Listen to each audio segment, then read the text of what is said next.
أبدا، أنا سعيد أكون في مصر الحبيبة وشعب مصر، وسعيد بهذا التكريم الغالي على قلبي جدا جدا من نقابة المهن المسرحية بوجود النقيب الصديق الفنان الكبير الأستاذ مصطفى.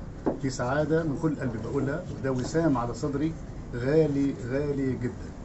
بنسأل الأستاذ مصطفى بقى التكريم الجميل اللي حضرتك عملته ده كلنا سعداء بيه، الفكرة بقى جت منين؟ ده عرفانا منك كموسيقيين مصر بالجميل اللي قدمه الفنان وليد توفيق على مدى مشواره من فن قيم جميل، ولغايه النهارده عايش معانا. مش عايش معانا بقى زي ما بنقول بنسمعه، لا، عايش معانا بالفعل.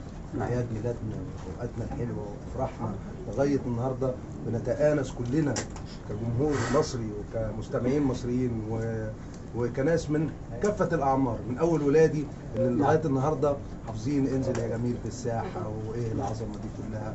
فانا النهارده تكريمنا للفنان وليد توفيق، تكريمنا للقيمه الكبيره بمشوار عطاء مخلص راقي محترم يشرف لبنان ويشرف العالم العربي كله.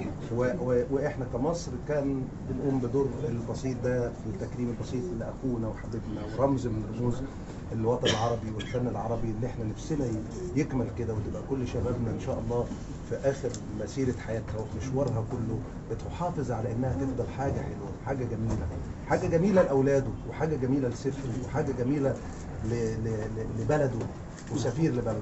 استاذ وليد خير من مثل لبنان خلقا وفنا وكل حاجه. شرفنا بيك يا رب. حضرتك قلت ان الاستاذ وليد طبعا مثال للفنان المشارك كمان من طريقته ومن اسلوبه. دي يعني فيها بقى رساله. سيبك بقى، ما انا مش عايز اتكلم في الجمال والشياكه عشان نقول قل اعوذ برب الفلق. استاذ وليد، انا بس هسال حضرتك، انا ايمان مصطاوي صحفيه في الاهرام أهلا بيك. وقناه القاهره الاخباريه. طبعا حضرتك بمناسبه طبعا وجود حضرتك والاحتفال امبارح في مهرجان القلعه قدمت حفله ولا اروع، وعاوزه